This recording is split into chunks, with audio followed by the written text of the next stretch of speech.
The film opens with a panorama of an early forest in Germany in 1917. The view switches to a field littered with bodies. The machine gun hits, bullets fall to the ground.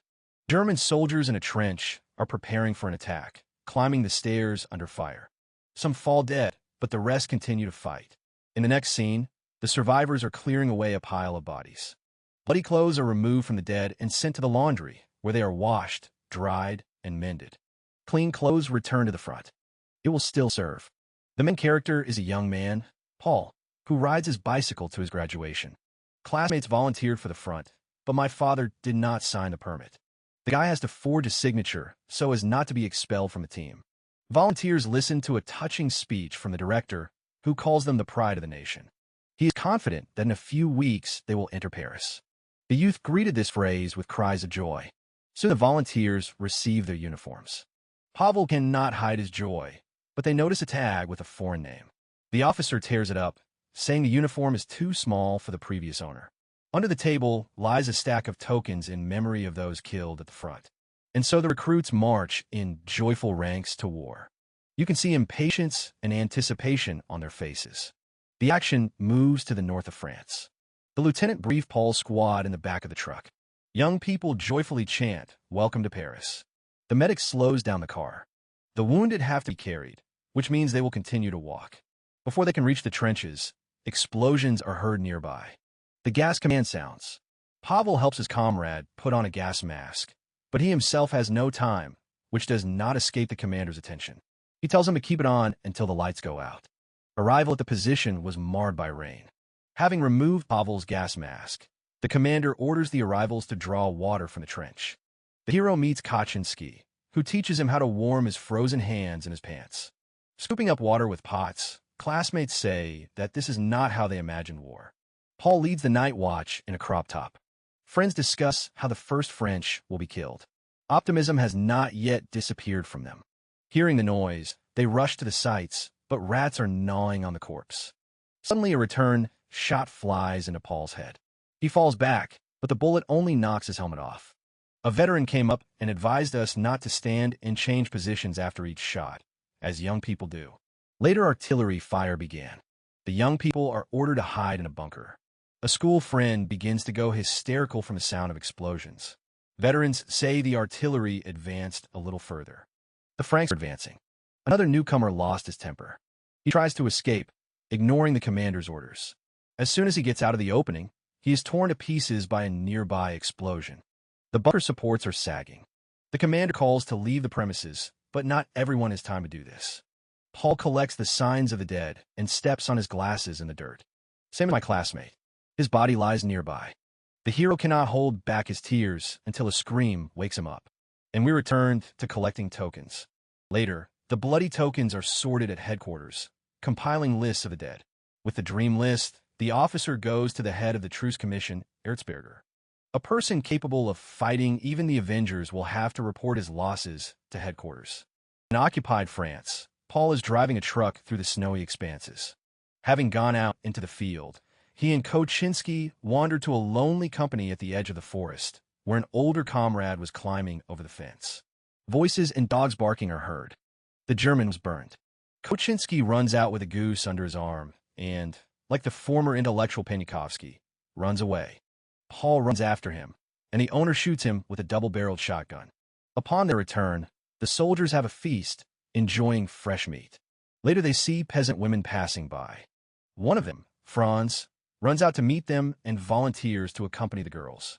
When the mail arrives, Kaczynski receives a letter from his wife, who reads Pavel aloud to him. It shows that he had a son, but he died. At night, Franz returns from his Don Juan adventures. Pavel warns that in the morning they will go in search of the missing battalion. While Erzberger moves towards the front line, Kaczynski's squad searches the forest. They pass by the Martyr's Crater and notice a body hanging from a tree. The soldiers get to the station where the gas attack took place.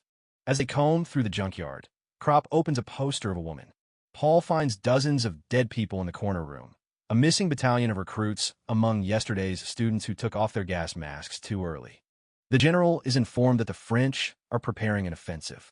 The commander himself is against the world and is ready to fight until the last German. Fortunately, fresh troops will soon arrive, so he orders a preemptive strike. Meanwhile, Erzberger traveled by train to Compiègne to negotiate an armistice. He is rehearsing a speech in the compartment when the train stops. Koczynski's detachment will arrive in the middle of the night and will be ordered to assemble. They are sent to the front line. A column of trucks, cutting through with headlights, crawls along the road at night. When approaching the front line, drivers turn off their headlights so as not to attract unnecessary attention. The soldiers walk the last kilometers stretched out in a chain. They are met by a front line, raised by explosions of earth and cold, torn wisps of fog. While the soldiers are waiting for the attack, bending over the sights with heavy hearts, the French invite the Erzberger delegation to negotiations with Marshal Foch. He accepts the Germans, but wants them to ask for a truce as they need him more. In response to Erzberger's question, the Marshal handed him a folder with a document detailing the terms of the armistice so that they could be accepted by the Germans unconditionally and without discussion within 3 days. All this time the battle will continue. If Erzberger wants to stop the bloodshed, he can sign the document now. The team arrives at the front, and the soldiers go on the attack. One by one, they emerge from the trenches and run towards the enemy, straight into return fire, falling into the mud and puddles.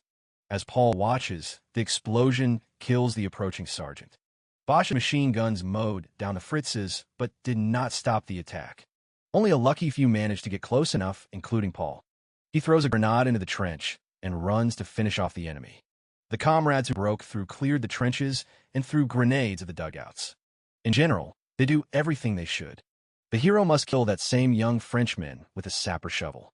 While clearing the territory, the heroes do not miss the opportunity to refresh themselves with captured supplies. Suddenly the ground begins to shake, frightening even the fat rats. The Germans, who had captured the fortification, took up defensive positions and peered into the smoke, for which a miracle of scientific and technological progress emerged: the first tanks. Steel monsters don't care about rifle and machine gun fire. The caterpillars devour meter by meter, bringing inexorable retribution closer. Return fire from tank guns forced the Germans to go on the defensive. Some employees, realizing what was happening, got into trouble. Tanks reached the trenches and advanced through them, crushing and firing at enemy infantry. As they pass, Paul's group follows, splitting up in the confusion. They manage to immobilize the tank first with one grenade, and then stick another into the machine gun socket. After the technique, the flamethrowers reach the trench and burn the entrenched Germans. The squad opens fire on them, but is soon forced to retreat. Paul runs back when he is thrown away by the explosion. Stunned, he watches what happens around him in the form of surrendered crops being burned alive by the French. At that time, the Erzberger delegation was discussing armistice, terms similar to the total surrender of Germany. But things ahead are worse than ever, so there is no choice. Erzberger tells the adjutant to send a copy of the request to the government for consent. Having reached the trench, Kaczynski sat down in front of the machine gun. He manages to knock out the flamethrower when the sergeant orders a retreat, seizing weapons and supplies. Paul is running across a field with other soldiers when they are attacked by enemy biplanes spraying lead. He falls into a huge crater and, not having time to get out, freezes at the bottom with a knife in his hand.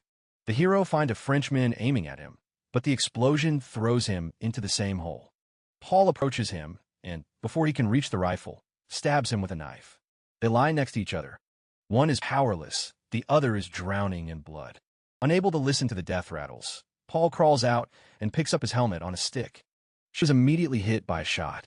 Having caught his breath, the young man tries to help the wounded man, cutting his coat with a knife and treating the wound. But all attempts are in vain. The Frenchman dies in his arms. In Paul's pocket, he finds a photograph of the murdered man's family, which deepens his guilt. He takes his papers to one day find his wife and reveal that he is responsible for her husband's death. Erzberger receives a response from the government. They tell him to make peace despite the harsh conditions. Pavel, leaving the battlefield in the dark, passes by jubilant soldiers. They celebrate the end of the war. But Vanya, a close hero, goes to the infirmary where he is looking for his platoon. He finds one wounded in the leg and consoles him. She hands him a woman's scarf, trophy of ladies' man Franz, who died during the retreat. In the kitchen, Paul runs into Kaczynski. He argued with the cook during serving. They bring food to the wounded comrade, but he takes advantage of the moment and stabs himself with a fork in the neck. Friends put pressure on the wound and call a doctor, but their friend dies in their arms, not wanting to remain disabled after being wounded. Left alone with Kaczynski, Paul says that his parents are against his participation in the war. He discusses how to continue to live with what they have experienced. But Kaczynski is not philosophical. In the agony of Marshal Foch, the military elite of France and the Erzberger delegation gather. Foch refused to compromise, despite the admonitions of his opponent. Erzberger has no choice but to sign the document, agreeing with all the requirements. The truce will come into force at 11 o'clock on the 11th day of the 11th month. And while the soldiers rejoice, the German general experiences deep moral discomfort, considering this a personal defeat. He ordered the recruits to be gathered in the courtyard in the morning. At dawn on November 11th, Kaczynski looks in a broken glass. He listens to the silence he was used to during the service. No shooting, no roar of cannonade. Kaczynski goes looking for food with Paul, discussing plans for Christmas along the way. Having reached the farm, Kaczynski leaves Powell. Now it's his turn to steal. The young man climbs into the stable. Having put the eggs in his pockets, he found a boy at the door, the owner's son, who was locking the entrance from the outside. After knocking down the entrance, Paul flees as the farmer shoots at him unsuccessfully. During the escape, the stolen eggs are broken. The soldiers fill a bowl with liquid leaking from their pockets, which they immediately drink raw. Having gone outside to urinate, Kaczynski is enjoying the silence when he suddenly hears a click from behind. This is the son of a farmer who was robbed with his father's gun. Paul hears shots and goes to look for his comrade. He is alive, but wounded in the stomach. Paul pulls Kaczynski back so the doctors can patch him up, but the journey is long. They are overtaken by trucks full of cheering soldiers, but no one stops. Paul then has to carry his exhausted friend. When he was dragged to the infirmary, Kaczynski lost consciousness. The doctor examines the wound and gives Paul the bad news. He tried in vain, his comrade was dead. The hero does not intend to believe and is trying to stir up his latest colleague. Mourning the death of a friend, the general gathers recruits in front of his residence. He orders the French to recapture their positions before the truce officially comes into force. Someone shouts that they will not go to war anymore. According to the laws of war, he was immediately put against the wall and shot. The rest obediently went their way. At 15 minutes to 11 o'clock, the German battalion hangs bayonets. The French in the trenches rejoice at the end of the war and are ready to march in honor of such an event. In the morning fog, the Germans, as always, quietly and treacherously ran up to the fortifications. Their battle cry echoes in the air as the French prepare to defend. Machine gun fire mowed down everyone around Pavel. He hides behind the corpse of a horse, where a grenade falls. The character returns it to the sender. The fight continues. Paul kills several people, saving the life of a complete novice, as he was not long ago. He almost drowns in the mud, but the hero manages to get out. The soldiers fall down the stairs into the dugout, where Pavel is bayoneted from behind. With a smear of blood on his chest, he falls to his knees, struggling to breathe. At this moment, the order is given to stop the battle. There is a truce. With the last of his strength, Paul gets up and walks towards the light, towards the exit from the bunker. He carefully climbs the stairs and discovers that the wind is carrying ashes into the sky. What catches your eye is the poster that recently hung cut out. When the clock strikes 11, the Germans and French scatter in different directions, carrying their wounded. The sergeant orders the rescued Paul Youngs to collect the tokens of the dead. One of them became a symbol of Paul. The film ends with the informative note that after 4 years of fighting, the line of contact on the Western Front remained virtually unchanged, despite the fact that more than 3 million people died there.